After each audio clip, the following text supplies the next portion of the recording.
It's time for Mad Rewind, yeah, with your host, Brandee Stilwell.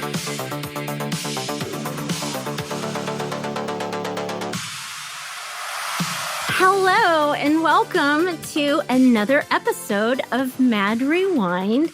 Fans of Mad TV, I have an incredible guest for you today. I'm just going to get right into it. In 1997, my next guest was cast as a featured performer for the third season of Mad TV. However, when Dave Herman left the show mid-season, Pat Kilbane was promoted to the main cast member. He went on to appear in 73 episodes in 3 seasons, leaving after the 5th. Some of Pat's original characters included Stan McNear, the coffee addict with the bulging eyes, also known as Stan the Java Man. Nick Bendix, actor and star of Rocket Revengers. Don't even get me freaking started on how much I freaking love Rocket Revengers. Pat, I bring up Rocket Revengers all the time. He was also the sheriff deputy from The Son of Dolomite, the upbeat and incredibly shady Spishak salesman and Rubberman, the floppy rubber-bodied superhero. Pat was also well known for his impressions of, get ready for this is a long list, Al Gore, Howard Stern, Luke Perry, Marilyn Manson, Sean Connery, Mel Gibson, Arnold Schwarzenegger, Jay Leno, Jack Nicholson, Desi Arnaz, Michael Richards, Bob Saget, Tom Bergeron, Ted Koppel, Robin Williams, Antonio Banderas, Leonard Nimoy, Rob Zombie, Charlton Heston, Andy Griffith, Tommy Tune, Michael Imperioli, Billy Bob Thornton, Stone Phillips, Michael Eisner, Brad Pitt, Don Knotts, Keith Richards, and Ray Bolger, the Scarecrow from The Wizard of Oz. After Pat's contract with Mad TV expired, Pat signed a 2-year deal with DreamWorks, during which he appeared in the movies Evolution and Eurotrip and the hit TV series Spin City. The deal ended with The Pat Kilbane Show, a smart, edgy sketch comedy vehicle that Kilbane wrote and executive produced for Comedy Central. Pat also appeared in Meet Dave with Eddie Murphy and Semi-Pro with Will Ferrell. He also guest appeared on My Name is Earl and Frank TV, but he's also responsible for one of the most iconic guest appearances of all time as Feldman, the anti-Kramer, in the legendary Bizarro Jerry episode of Seinfeld. That was so much Pat. Fans of Mad TV, please welcome Pat Kilbane. Yay. I'm sure people are at home like, take a drink, lady. Damn, so much. Your arsenal is so huge, Pat. Oh, thank you. Yeah, that was a voluminous and generous introduction. I appreciate it. And it's so funny. I almost get heart palpitations when you're reading that list, because I think of all of the preparation that so many of them required. Some of them, we're outside of my wheelhouse, and so you're so nervous about the table read, and then obviously the performance, and yeah, that ended up being a lot of people. And did you have to do like a ton of research, or did those impressions just come to you naturally? Well, there are some of them that you brought. I had kind of a trunk of things that I brought with me, and there were things that I suggested in the writers' rooms, but some of them were completely random. Where, that actually could be kind of terrifying when you get that packet delivered to your doorstep. The script, and you're going through it, looking at what stuff you have to do at the table read on Monday, and there's an impression in there that's just not even in your range. Is not in your register. And so, you kind of do what you can. And some of them are sort of generic. I don't know how much I really sounded like Tom Bergeron, for instance, but he's got kind of a generic announce voice, I suppose. But other ones like Stone Phillips, it was fun kind of discovering that he had a way of talking, that I could find. I remember running into Harlan Williams, and he was like, "You're Stone Phillips." I'm like, "Wow, you remember that? You remember the Stone Phillips?" Okay, cool. So if you were playing Stone Phillips, did that mean that you also solved crimes on the weekend? Is that what he did? Was that his show? I don't know. He was like one of those like Dateline 2020 Right. Okay. guys.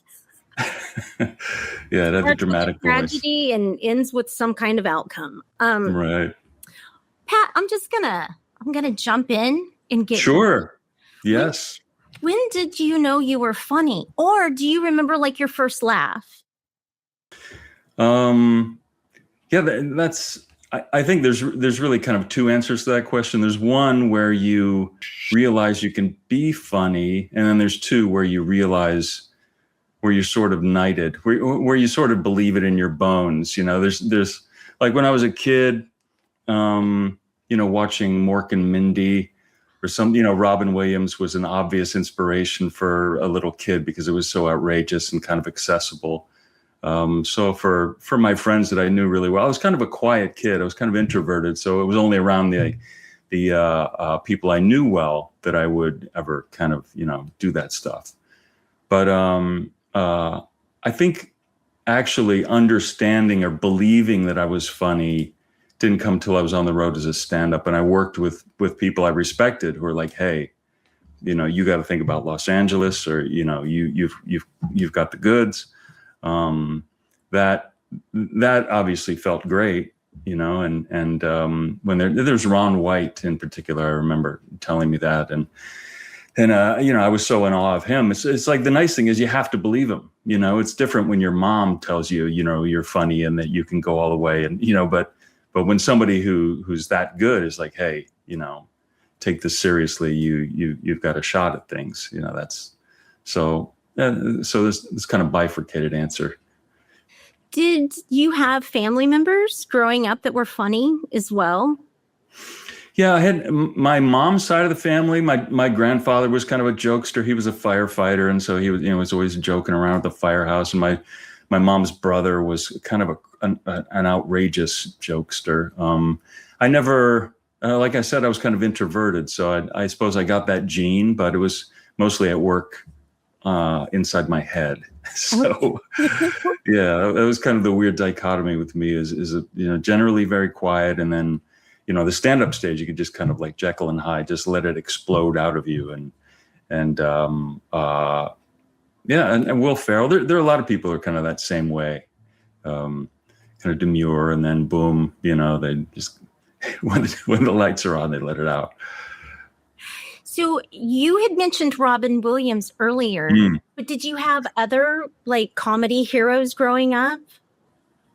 Yeah, I have memories of like the kids in the neighborhood had Bill Cosby's albums, and I remember being influenced by Steve Martin, the Wild and Crazy Guy years, and I remember first having the ideas of what it must be like being a stand-up comedian, watching Steve Martin or listening to his album. That was just such a big deal in the late 70s. He was a phenomenon, culturally. So yeah, there was that. I had, it's funny how your heroes kind of pick you. You don't really pick them for whatever reason. When I'm watching Star Trek as a kid, it would be Spock was just my guy. There was just no, there was no debate in my mind. I didn't want to be Kirk or certainly not Bones. And, in The Wizard of Oz, Ray Bolger was my guy. Dick Van Dyke, he was the one.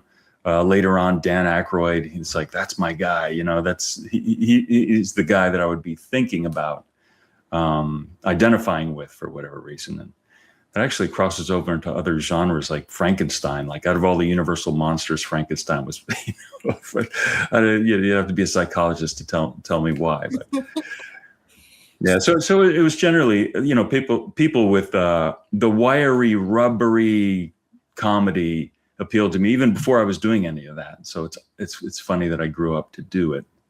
So as you're watching Star Trek as a kid, would you start doing impressions of Leonard Nimoy?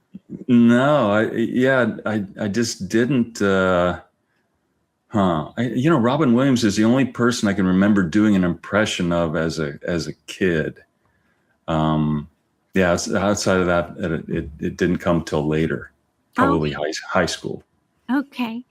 So can you tell me about your comedy education journey and who sent you on that path? Yeah, you know, like I said, I was quiet. The first thing I ever did really was speech and debate in high school. I took a speech class, and it was challenging for me and stressful and whatnot. But then I ended up competing in. Are you familiar with the forensic teams? Where yeah, okay, yeah. So I did humorous interpretation. They call it something else now, but it's basically where you perform a play as all of the characters. So you're standing up there by yourself, and you look over here when you're doing one character, and look over here when you're doing another, and you try to do different voices and postures and everything. And it's kind of crazy that that's a competitive category, but I did that, and it really, just a lot of messing around in the privacy of the car or my room, and when I was in a fraternity in college, and those guys I was so tight with those guys, it gave me the freedom to just really always kind of be, exploring comedically. And one of them, there was an open mic on Spring Day, they called it. It was kind of the springtime celebration. And one of my brothers was like, you're going up there. You're doing a set. And I was like, but I kind of, he was so forceful about it, really. I didn't feel like I had a choice. And I did it, and it went great, So I was like, wow, that was kind of a high, And then Or what his name was? The guy that pushed you up there to do this? That there was Ed Harker. I don't know if these would be name checked nationally on that. There's Ed Harker and Craig Cleland were the two guys. I'm not sure which one it is. They're both really big guys, because I remember feeling like, not that they would beat me up if I didn't do it, but just the force of personality. Yeah. Just made me feel like, wow, this, and looking back, that's such a good friend. Like, your best friends are the ones who want you to be your best self. They're the ones who want you to self-actualize. So the people who push you into doing things that are really good for you, or really growth experiences. I mean, I don't know if I would have had a career. I don't know if I would be doing this if it weren't for one of those guys. I wish I remember which one it was, but it's one of those two guys. Also, we can pinpoint that moment. But if you go back to forensics, being on stage, if you were a shy kid, that kind of made you a little bit more uncomfortable, or like more comfortable on stage. Right. And I mean, along the way, it builds confidence. It does. Yeah. You have to have, I mean, just getting up there, and those are terrible audiences, by the way. I don't know if you did any of that, but you're essentially performing for one or two judges and everyone else you're competing against. That's your audience, so like squeezing a laugh at 10 o'clock in the morning on a Saturday out of the people you're like competing against is not easy.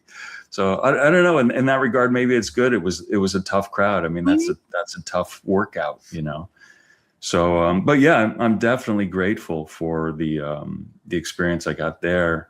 You're right. Yeah, there's kind of a couple of lucky turns your life takes, and you find yourself pointed in the right direction. So, do you remember the first character that you ever created? Whether it was like in your bedroom at home as a kid or in college? I don't, it was always impressions of people, so, and a lot of characters you bring to sketch are just impressions of everyday people, so you got your celebrity impressions, and then these other things are kind of like just ripped off of some bizarre human being that you met in your travels, and exaggerated their mannerisms a little bit. So, but no, I don't remember. I did an impression of one of our professors in a college performance. I don't. I'm sorry, I don't remember. But I do remember that, like, that impression of that professor was purely physical. Okay. So like he was kind of his butt kind of stuck out, and he wore glasses, and he was always looking around like he was kind of lost, and and the way he would turn, like as if somebody surprised him all the time. Arnold? But I think that that was interesting, that you could there was so much just in the mannerisms that you could be doing an impression of a person without saying a word, you know. Mm-hmm. And everyone knew who you were doing, right? Well, I said it beforehand, so okay. so they knew. Did you ever know that you had done an impression, or did you do it in front of them? It seems like he must have. It was the whole. I mean, somebody must have told him if he wasn't there. But yeah, he was a super nice guy, and it was done with love. There's nothing biting about it. Oh, very cool.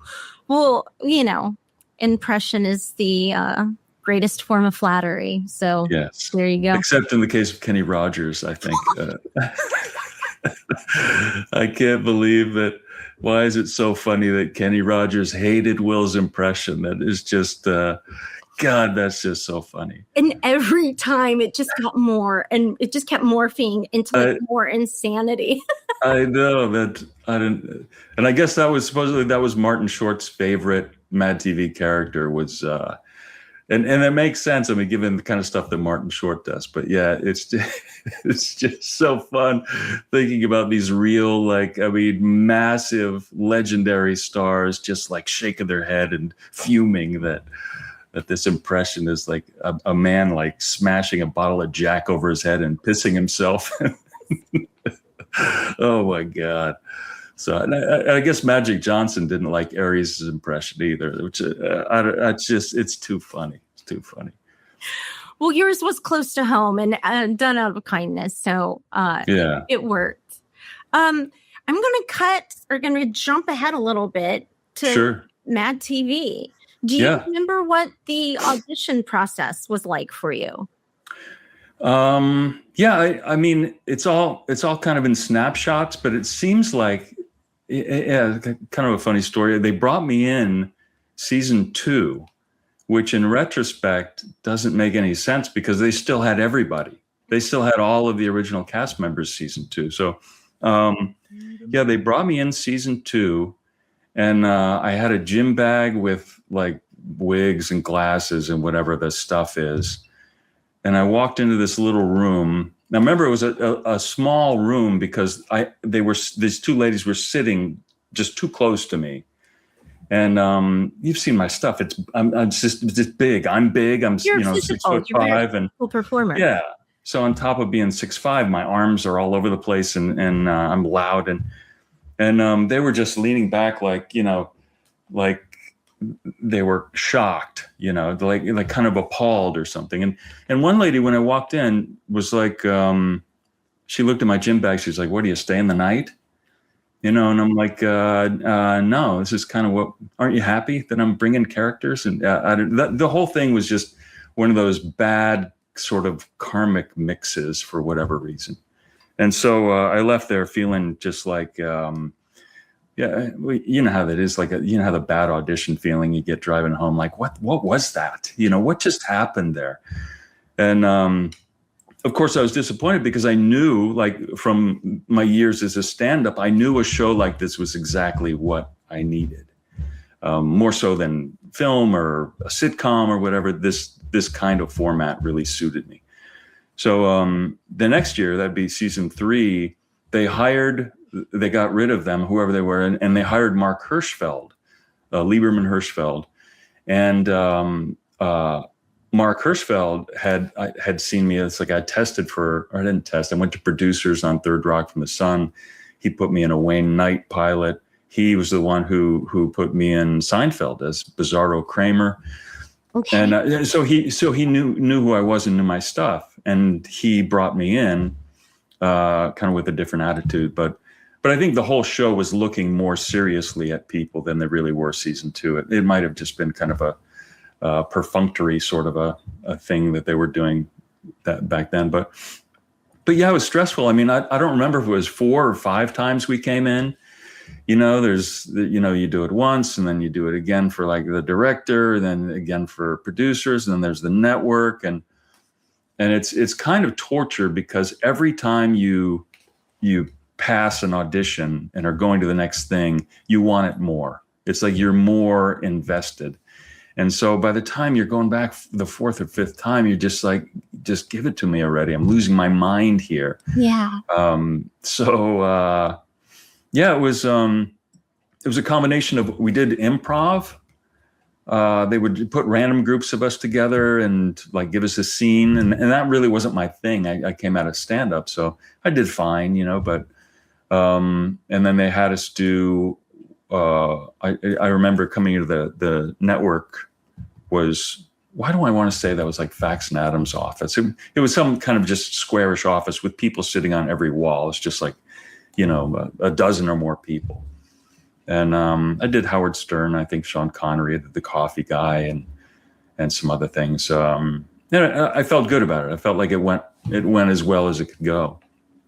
Then though, after, how you sign a test deal? Yeah. So this is a thing they do in Hollywood for the uninitiated, that before your final audition, you negotiate all the terms of the contract. And they do that so that you don't have leverage going in. So if you already know they want you, then you've got more leverage negotiating. So they make sure to negotiate before you know or that they want you. Ooh. You see? So, yeah, that's kind of the deal. That's not fair. Kind of not, but it's how it's done. Yeah. So we signed that agreement and then tested. And then they're like, okay, I remember getting a call. It's like, you got the job, but we're going to tear up this agreement. And instead of giving you the full season, we're going to give you 7 out of the first 13 episodes and then decide whether or not to pick you up for the last half of the season. So it became it went from a guarantee of 25 to a guarantee of 7, and we might pick you up, we might not, and I wished we had some kind of leverage. You're helpless at that point. They hold all the cards, and so I'm like, okay, yeah, we'll do it. But I did feel like it was kind of a disingenuous. It's like, okay, we negotiated this whole thing, and they're like, okay, we do want you, but remember that thing we agreed to? Yeah, we're tearing that up, and we're so we're gonna start again. But that was the beginning of a great ride, though. So no regrets and no bad feelings. So now that you're on, this was season 3. And so you do like 7 episodes and then Dave Herman leaves. And so was it renegotiated again for you to come in from being a featured player to being a main cast player? Like in the middle of season 3? No, the deal, it was a 3-year contract. Okay. But it came in these stages where, okay, you're guaranteed 7 of the first 13 episodes. So we'll shoot 13 and you'll be in 7 of those. So that's basically half the season. Then we'll decide whether or not to pick you up for the rest of the season. And then from there, it's just the 3-year contract's kind of standard. Okay. So yeah, they did pick me up, and then they renewed me again at the end of each year. So I did my full 3 years. I don't know that it was related to David Herman leaving. I don't know what Nicole or other people have told you. I'm so curious about that.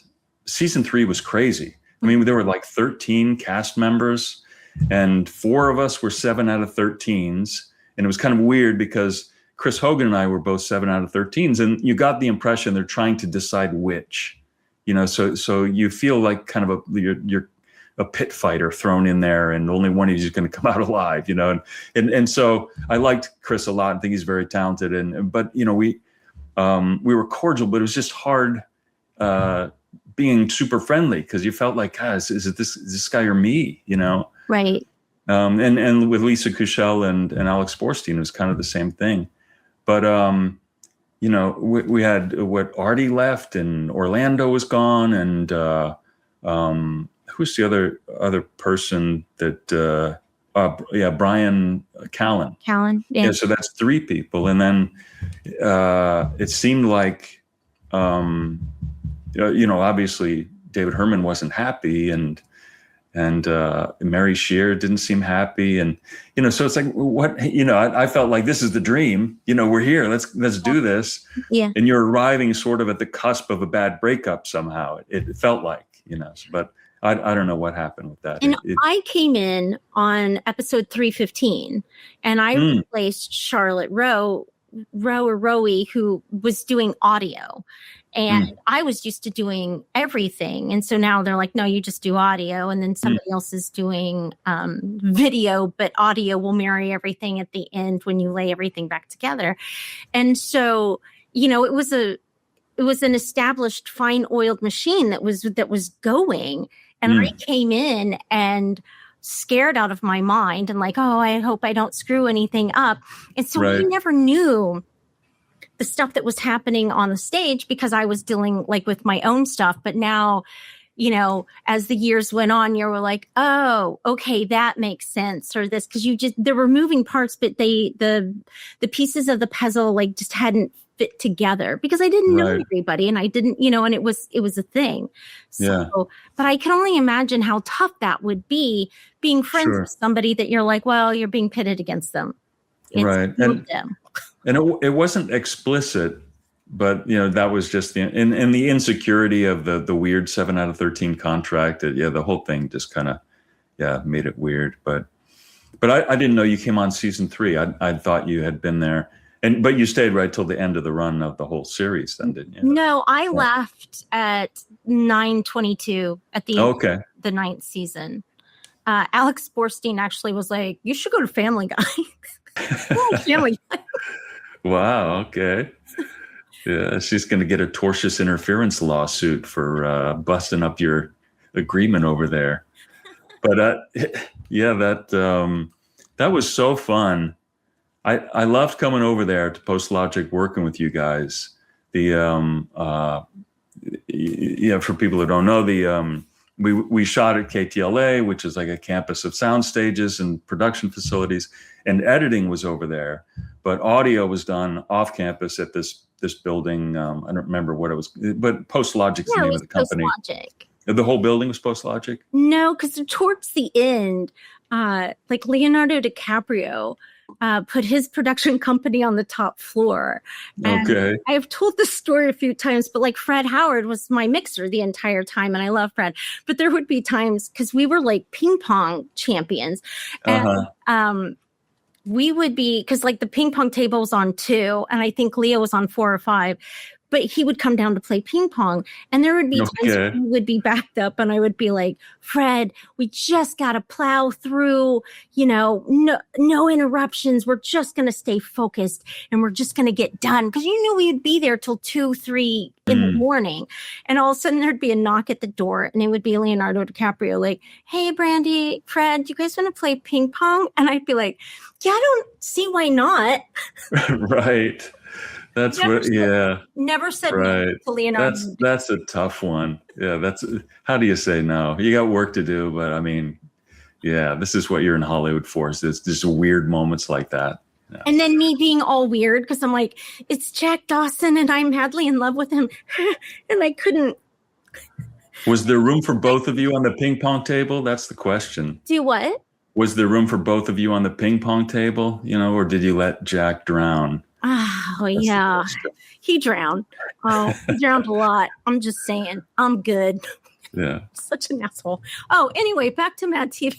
Yeah. But I was just saying that I loved coming over there to Post Logic because it was, things were just crazier over at the soundstage and the writers' offices. And it was just so zen in that it was dark, and you had all this soundproofing. So it was like quiet.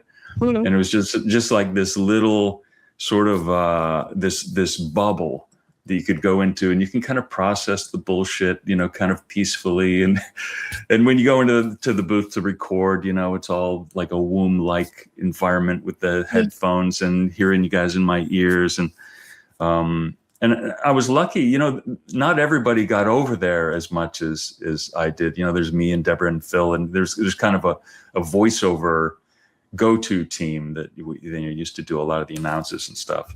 So I was glad to be a part of that, but super fun working with you. I had a lot of good memories. People would come over and they would spill tea. They would Deborah Wilson, this comes as no big surprise, strip naked and just scream in the sound booth. Do what you gotta do. Yeah. Just a cathartic, like primal. Yeah, because it was just getting it all off her chest, and you could put her clothes back on, and be like, "All right, can go back out again." So, I get it. I understand the impulse. Oh yeah, that's why there are rage rooms now. Totally. Would you mind doing some of your impressions for me? Like, Oh, sure. Connery? Yeah. Yeah, I remember the first Connery we did was for G.I. Jackson, which was do you remember, were you there yet? Yeah. I guess, yeah, that was a film piece. That was back when they were still shooting stuff on film to do like fake movie trailers and stuff. Yeah. But that was one of the things that I brought, and I had done that on the stand-up stage. And a lot of people don't realize that we didn't have YouTube. You know, we didn't. I mean, DVD was even kind of new, so it was hard you couldn't just sit down and study the way that you can today. So it was more intuitive back then. But a lot of people who do Sean Connery just kind of do this. They just sort of do this. But he's more in here. He's kind of got a hollowness of his palate and lateral movement of the jaw and a flexion of the upper lip. And before every love scene I do with Becky, I say, I'm sorry I get a boner, and I'm sorry if I don't get a boner. That was the Rebecca Gayheart sketch. I don't know if you remember that. But that was a good use of Sean Connery playing the too old for the leading lady, action hero. But yeah, I did him a lot. We did him in Scared Straight, Blue Heat was the one with in Scared Straight. Mary Spears was playing an inmate, and it was like, "Don't you know I will rape you?" And I was like, "Okay, I guess my name is Becky." Or it was the stuff that we did back then. Some of the sketches you can't even say the name. You can't even say the name of the sketch. It was that inappropriate. What about Howard Stern? I did him a bunch too. I feel like his voice has kind of changed. I did him kind of in here. So I'm not as high a voice as he has, I think. I did him deeper. And when he gets loud, his voice will get a little bit deeper. When we did the show open with Halle Berry, people thought it was him because I have kind of a skinny face like he has. And by the time Jen was done with the makeup, makeup, wardrobe, hair, and the voice, and people like the live audience went nuts. And I was kind of concerned about where do you go from here? Right. Like, when are they going to realize? And I think they slowly realized, wait, this doesn't seem quite right. Then Halle Berry walked out and they didn't care. So that sort of worked out. Can you still do the sheriff deputy from Son of Dolomite? Yeah, that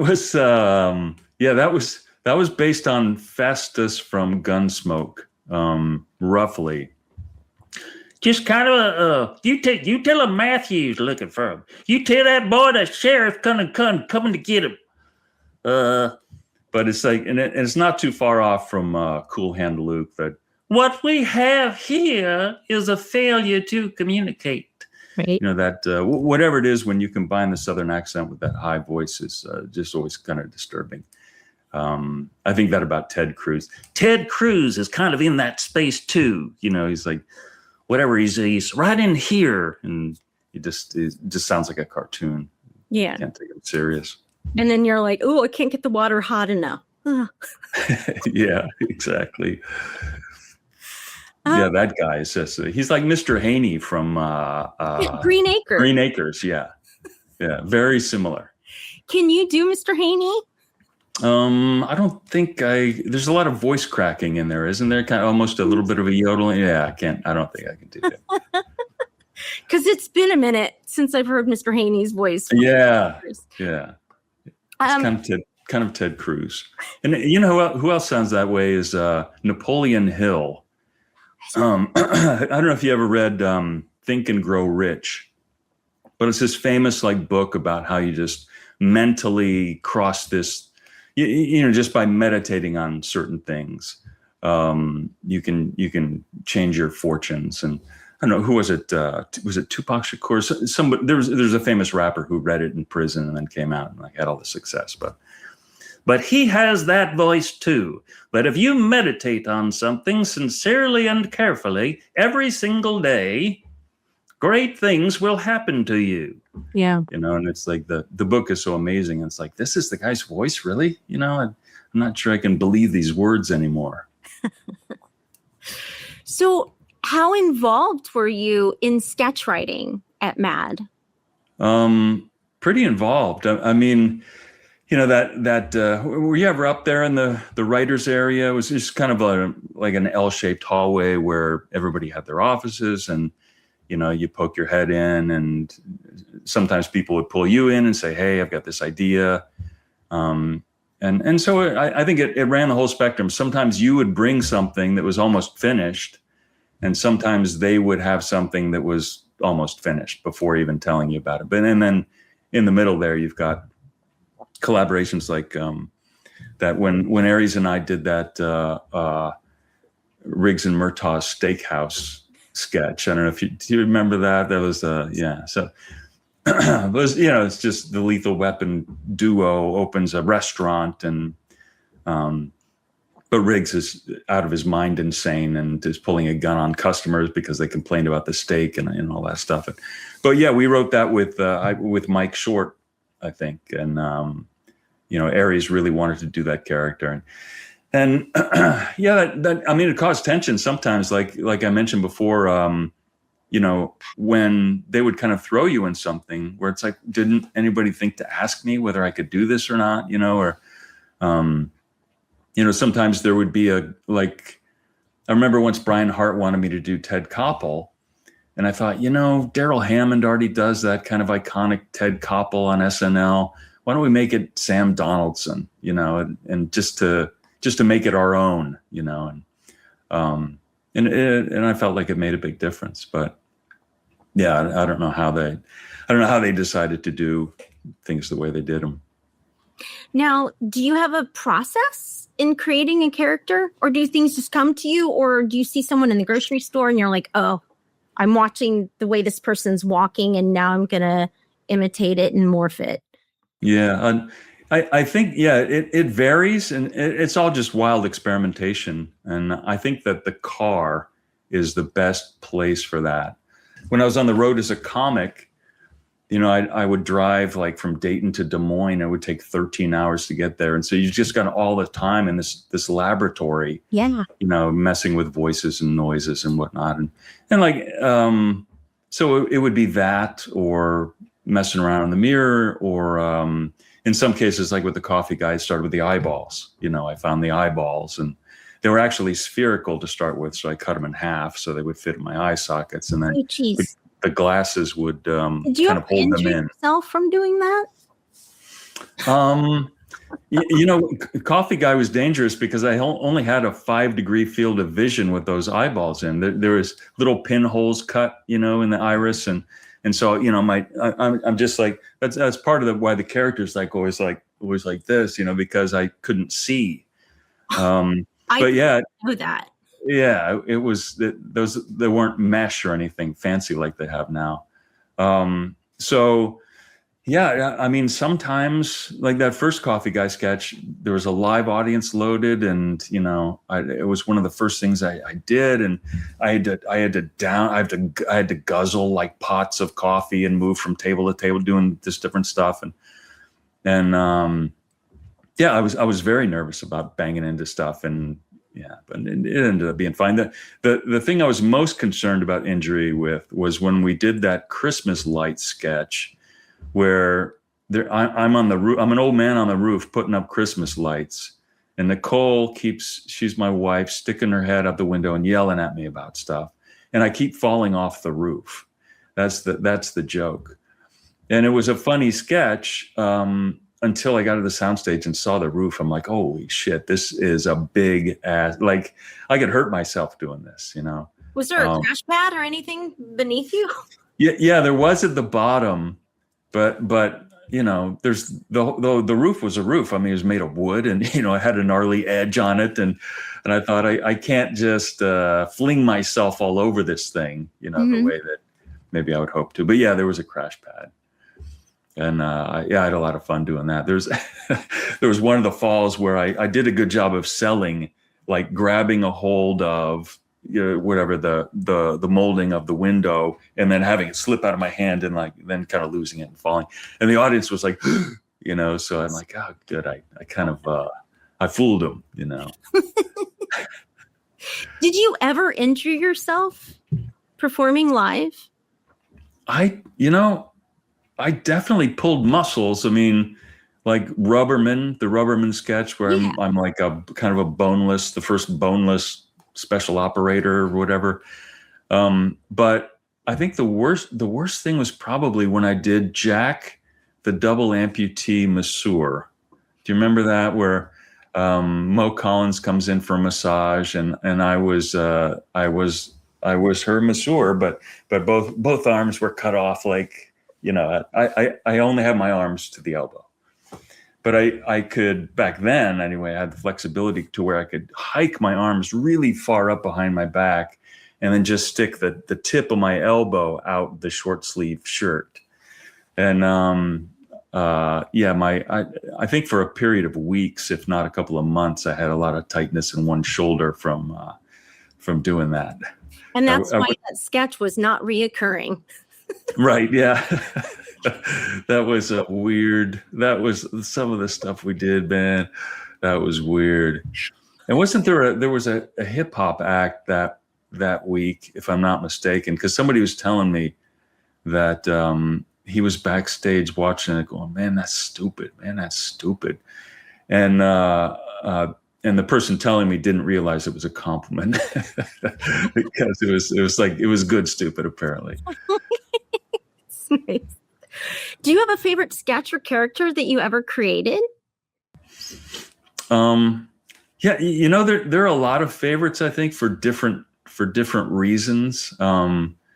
I think one of the big ones I think of is that Courthouse Steps sketch where I played Deborah Wilson's attorney, and I think Blaine may have written this. You'd have to check with Blaine, but essentially, there's a big press scrum around me and asking questions, and I say something that was kind of a little bit of a lighthearted joke, and then everyone laughs. And I'm like, oh, I kind of like get a little excited that I got a laugh, and then I start just doing stand up. I'm just all of the hacky stand up bits, and it built really well. It let me do a lot of things. It let me show a lot of different kind of tools in the toolbox, and it did well. It was kind of a little bit of a showcase. So from a selfish standpoint, I'd say that was one of my favorites. Kind of as an ensemble member, the Wizard of Oz sketch was just so unforgettable. I mean, I think Jen, I saw a clip of Jen maybe talking about this on your show, that Jen Espinal, the makeup artist, that was a situation where we had extra money left over at the end of the season. Scott Seitz had been very assiduously, making sure we didn't go over budget, and that resulted in a little bit of a slush fund at the end of the season to spend on something fun. And so they did this Wizard of Oz sketch, and the hair, makeup, wardrobe, sets, everything was absolutely amazing. And it was just so fun. I mean, everyone was just a perfect, Mo as Dorothy, and Will was just a perfect lion, and Michael McDonald as the Tin Man. I had always wanted to be the Scarecrow. And just seeing it all look so amazing. And it was a hilarious sketch. That was a highlight for sure. That's awesome. Yeah. We have arrived at the halfway point of the podcast where I have a sponsor. Okay. Sponsor. Awesome. The Crow is a comedy club located at the Bergamont Station Art Center in Santa Monica. It also happens to be a super inclusive 501c3 nonprofit theater. I highly recommend catching a show, a class, an open mic, or even enrolling your kids in their summer comedy camp. No matter your age, there is a space there for you with their full comedy school for not only adults, but they also have comedy classes for teens and kids too. Or maybe you just want to go see a hilarious show in one of their 2 theaters. Basically, work on your craft during the day, laugh your ass off at night. So please visit crowcomedy.com for classes, shows, and tickets. Nice. Did it. Yeah, somebody's going to discover themselves. Someone will discover their passion at that. That's always fun to think about, some young kid. When I reached out to Nicole, who's the owner of the Crow, wow. She was just like, yes, I want to sponsor you. And to me, I say this all the time, and a lot of my questions are the same because I'm going to get a different answer because it's a different person with a different experience and a different journey. But I want to always help somebody become the next Pat Kilbane or the next, get their next Kenny Rogers sketch. Your comedy education is important to me. So there. Yeah. Well, I think it's massively liberating, like whether you end up being a comedian or not, that just the experience of it is just so, it forever breaks down some barrier in your mind, that some shyness or some, it's like, it just expands your whole idea of how you can express yourself. Absolutely. And the thing is, it can destroy you and break you. And true. Or it becomes a drug and you chase it forever. You get that laugh. Or both. And it's a sad roller coaster. Yeah. There are no exceptions to the sad roller coaster. Yeah. I've performed in front of 3,000 people, hit it out of the park the next night. 3 people. Nailed it. Sweet. 3 orders of magnitude. Exactly.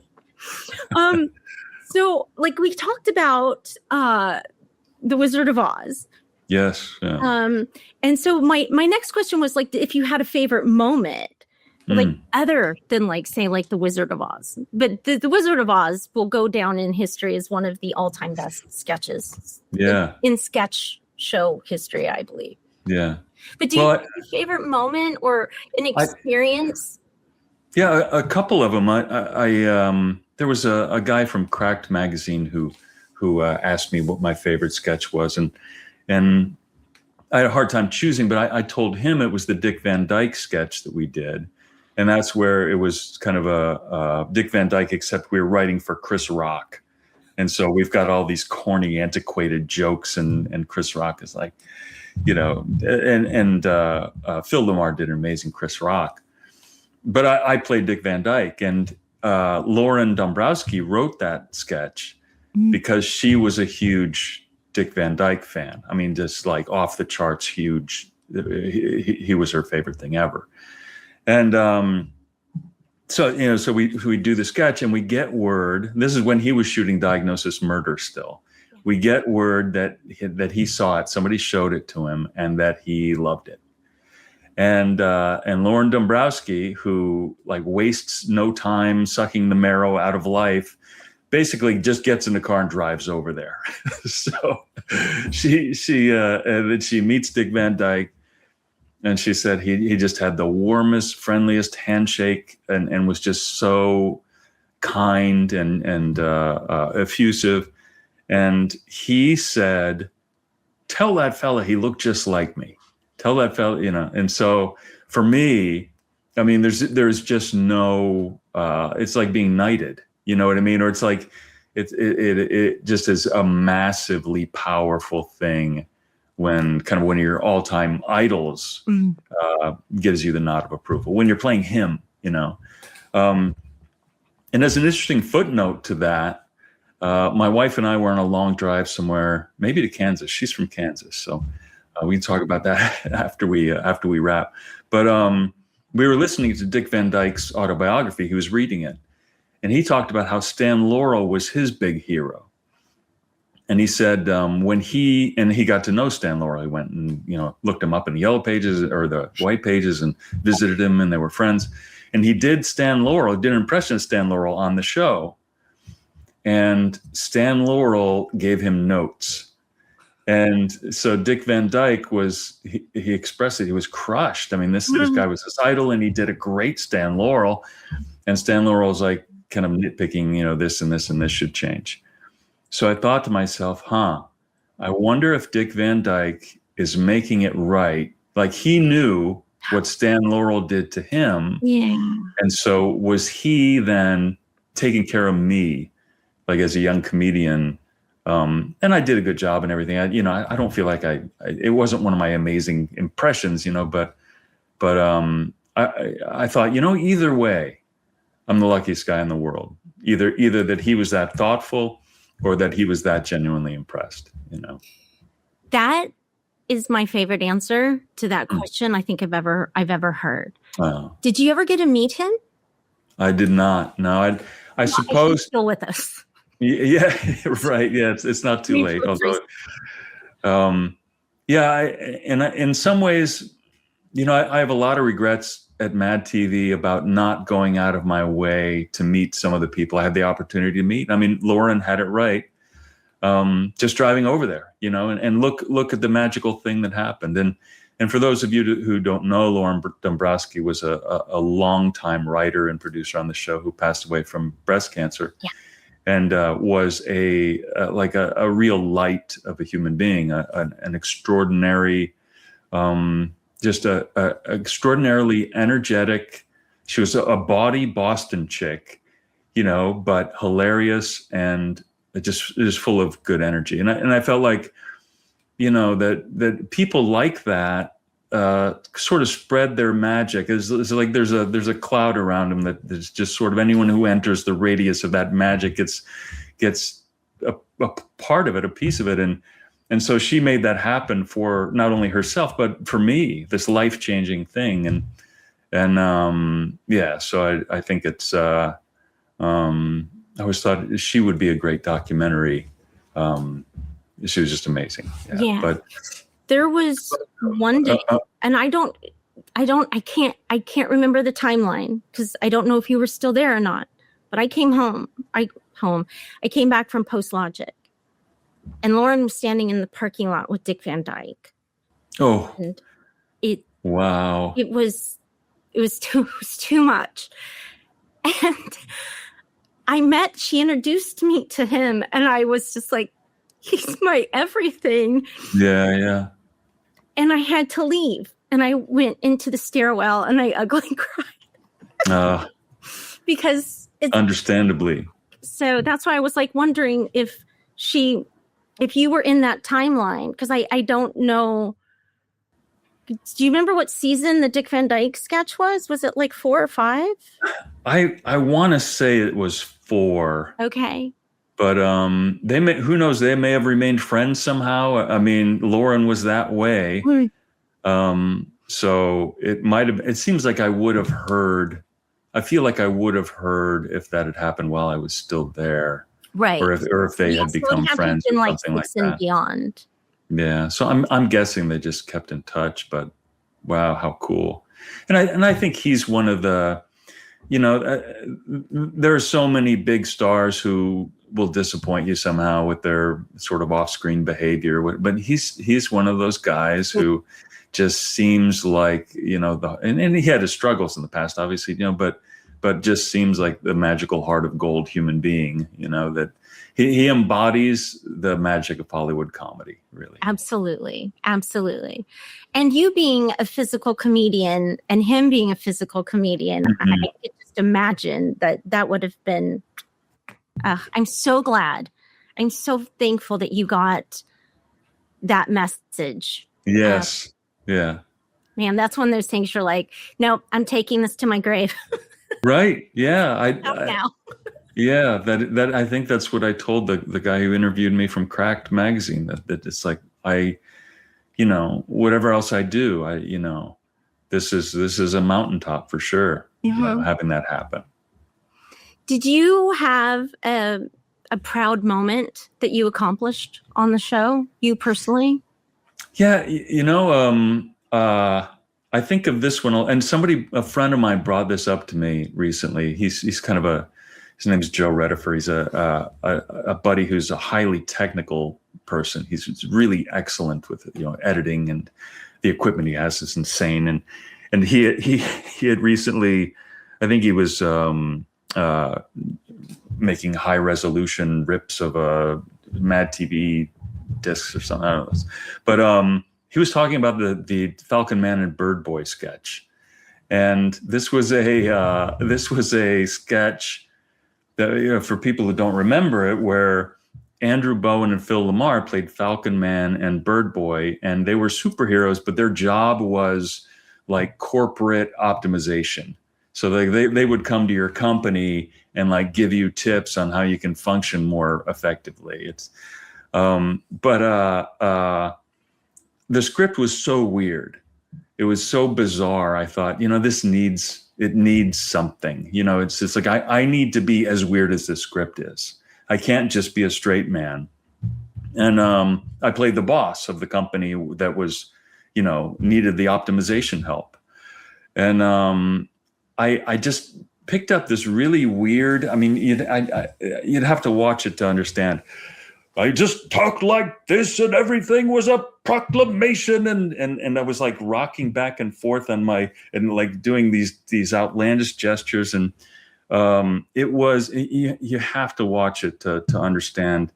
But I felt, and I remember AJ, the stage manager, came up to me afterwards and said, "You lifted the whole energy of that sketch."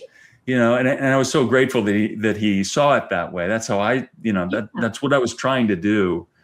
But I think, oddly, my proudest moments are moments like that are sort of understated ensemble type, where you're doing your job as a position player. And, another one was where, Will Sasso season 3 was he was playing a guy who was at a restaurant, and his wife, Lisa Arch, now she's married Russ Arch, who was actually at the time a production assistant. Yeah, he was one of our PAs. And anyway, so Lisa and Will are these characters. Every time Lisa brings up the wedding, Will would pee. And the pee would shoot in a stream, like the tables in front of him, and the stream would just shoot out from anyway. So I played the waiter, and I came over. I think this was my idea, that I came over with like a covered dish, with a dome, and the stream of pee is coming out of Will, and I just took the dome off of the dish and like put it over the stream of pee. Just to like contain it while I was talking to him, telling him that marriage is nothing to be afraid of. And it was very understated, but, and again, that was one where Mary Shear said, I love what you did there. It wasn't look at me, it just served the scene perfectly. Yeah. And those little moments I think were really satisfying. That's awesome. Did you have a favorite cast member to perform with? Gosh, everybody says Will, and I think they're right to say that. Will was my favorite, and when I told you Dan Aykroyd was kind of my I identify with Dan Aykroyd. I felt like as a position player, I was the Dan Aykroyd. I was the shady pitch man, just like he was the bassomatic pitch man, and I was also very scientific and about the way I approach comedy. And I know he wrote a lot of things and like developed a lot of things. And also I'm a student of the history of comedy, and I read, books about Laurel and Hardy and those classic teams, Abbott and Costello and Aykroyd and Belushi. And I went in there thinking, I need to find my John Belushi. I need to, not that I'm Dan Aykroyd, but, in terms of my position on the field, I need to find my Belushi. Mm-hmm. And Will and I were shooting a bumper. They were shooting bumpers. I don't know if you remember those. They're kind of there was like two halves of the screen, two different like primary colors. And we did like little vignettes in there. And there's one of those we did where I think we were pretending to be on the phone. And watching that back, I thought, this guy's my Belushi. This guy right here is my John Belushi. And I don't mean it like arrogantly, like he's my Belushi, but I thought if I can figure it out with this guy, there's just no limit, But I feel like it didn't quite like what I aspired to do, like movies and stuff. I just couldn't quite figure out with Will how, in terms of pitch meetings and stuff like that, the chemistry was not as like on screen, it was all perfect, but then figuring things out technically and and sort of the dance that a pitch meeting is and stuff, that just didn't work as well as I'd hoped it did. Okay. But Will, I think by a stretch was just like, that guy's magical. Yeah. You know, he's just, I think he's one of those just insanely gifted, just like once in a generation guys, you know. Well, Sasso's a unicorn. Yeah. He's a good guy. Did you keep anything from your time at Mad TV? And if so, do you still have it? I only have I actually, since you gave me that question, I looked all over for the bus. Did you, do you remember the Mad TV bus? No. Okay. This was like one of the dumbest things. It was so Mad TV, but they did a promotion with a beer company. I don't know if it was Bud or what the beer company was. And the idea was there's this Mad TV bus that is wrapped with pictures of all the cast members and the Mad TV logo. And it drives around the country and goes to different bars and stuff. And, and a Mad TV cast member would go with it to whatever city that they were going. So there'd be somebody from the cast on the bus going to this bar. And it just didn't make any, and there was a contest. I mean, the whole thing just made no sense. I don't know what, but they gave us the buses. They gave us all the little toy bus with the wrapped, with all the cast pictures on. I had that. I don't know where it is. And the only thing I could find was this. I don't know if you remember. Do you remember this Hollywood Reporter? Yeah. This is. Do you have this? I'm guessing you do. But this was the 100th episode. Yeah. Of Mad TV, and the whole issue just like has is there profiles of all of us, and there's an advertisement from Post Logic. It's right here. Yes. So there's your name. So I know you probably don't get a lot of big press from Mad TV, but I'll read it for folks. Post Logic Studios congratulates QDE Entertainment and Brandee Stilwell on Mad TV's 100th episode. From Fred, Rick, and your pals at Post Logic. Yes. I actually have that framed. Oh, sweet. It's in my bedroom in a pile of framed things under my bed. Right. But I do still have it, and I totally forgot about it until you just... That's the important thing. That's awesome. But that was fun. I had subscribed to the Hollywood Reporter and read it regularly, and to see all that stuff in there was just validating, super, super cool. Yeah, I think I reached out to all my friends in the entertainment industry and was like, save that for me. And I think I ended up with like 10 or 12. Nice. And sent them to family in Kansas. Yeah. But and rightfully so, you got to hang on to those trophies. There's so many downtimes. As an entertainer, you gotta make sure you doubly try to remember the good ones. Yeah, and you got to pull that card out when you need it to be like, okay, there's a reason. We got to keep going. It'll get better. The roller coaster has gone down. It'll go back at some point. It does go down. Do you still see? Are you in touch with anyone from Mad TV?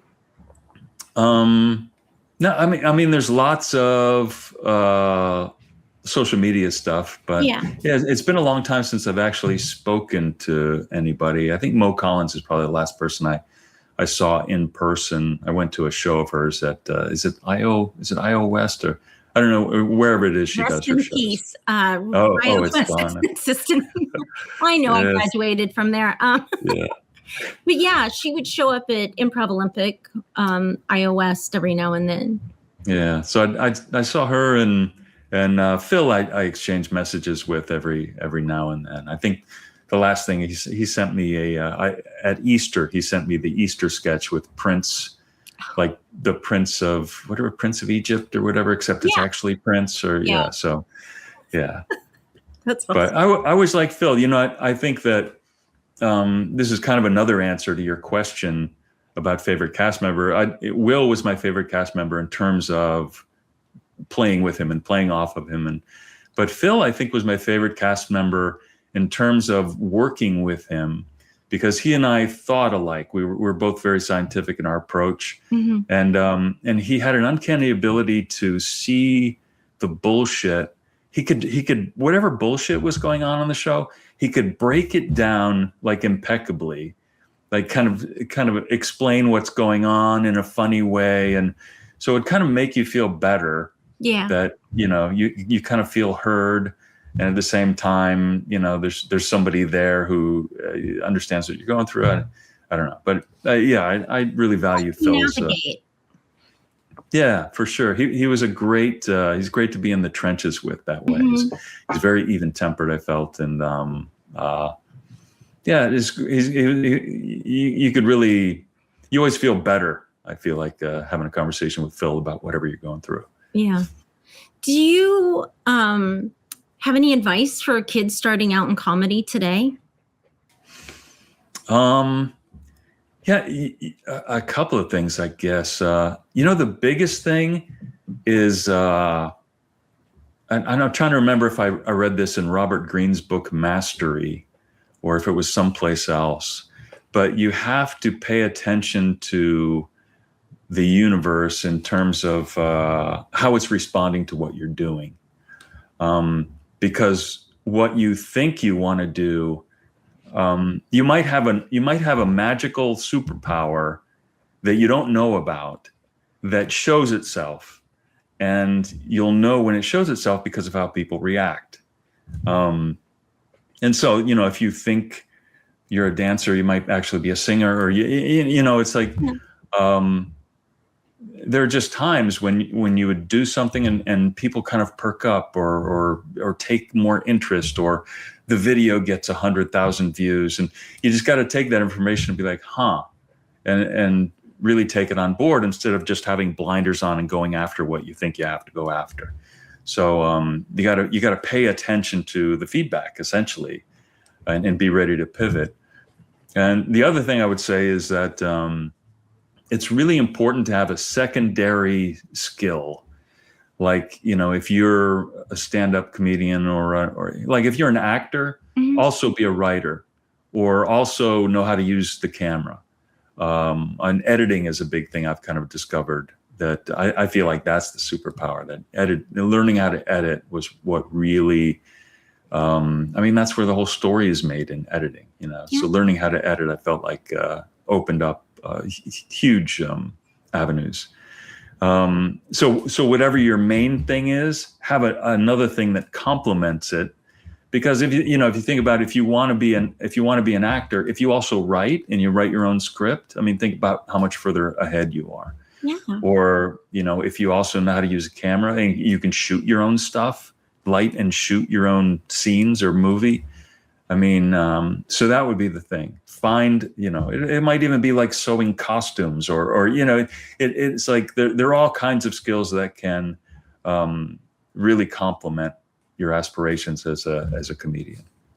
That advice right there is golden. I love that. Thank you. Thank you for that answer. That's fantastic.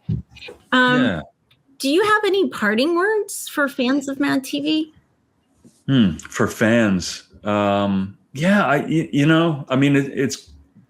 it's corny and overused, I think, for people to say, we couldn't have done it without you, but it's so true that if you don't have an audience that appreciates what you're doing, you don't have a show, and our audience was, Saturday Night Live, I feel like is kind of an Ivy League institution. It comes out of the Harvard Lampoon, and then National Lampoon, then the Lemmings, and then Saturday Night Live. And there are a lot of like Harvard and Ivy League people that Mad TV was just so of the people and so subversive that I just have a real affection for all of the people who went with us on that ride. We were underdogs and we hung in there and we pulled no punches and I think too, when people see, every once in a while I'll see a YouTube video or something up and I'll see somebody comment, about some little thing I did. Somebody commented there was there was a sketch where I played coffee guy, and I was in love with Janine Garofalo, who was at the coffee shop, and for whatever reason, I'm at the barista counter, and I do a mule kick. I did like a full, I went full horizontal with my feet toward the ceiling, and somebody loved that. And I don't know, I put so much work into the details. When somebody notices a detail, right. I'm always like, thank you for seeing that, Mm-hmm. So it's all about just being appreciated, and I appreciate those who did. Oh, thank you for that. Yes. Where can the fans of Mad TV find you on the socials? Oh, well, there's not a lot happening there, but Kilbane Official is where I am on Twitter and Instagram, and I think my Facebook is just my personal Facebook page, but you can find me there too. Okay. I post once in a while on Instagram.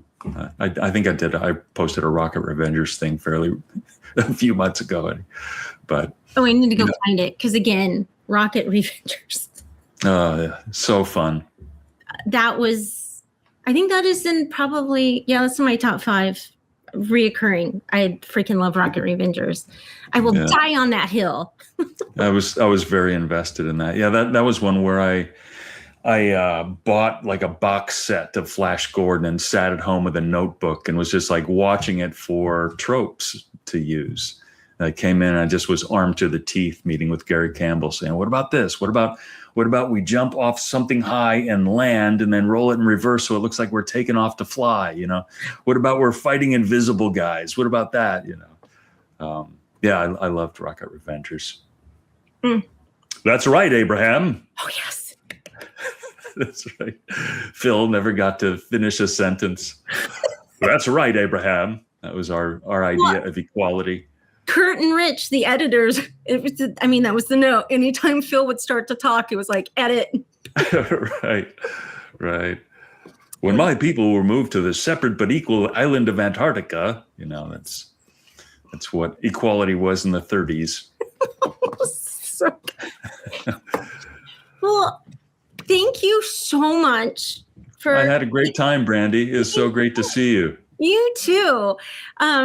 And we'll chat for a second when we finish up. But thank you so much. And I know you've been busy. And I was like, I have to stalk you. I need you to come on the show. So. Well, I had a great time, and thanks for thinking of me. Thank you always. Mad Rewind fans, we've done it again. We made it to the end of another episode. So I guess that means credits. Mad Rewind is recorded at the studio venue just south of fancy downtown Burbank. Please visit thestudiovenue.com for all of your podcast needs. They are absolutely wonderful. I highly recommend them.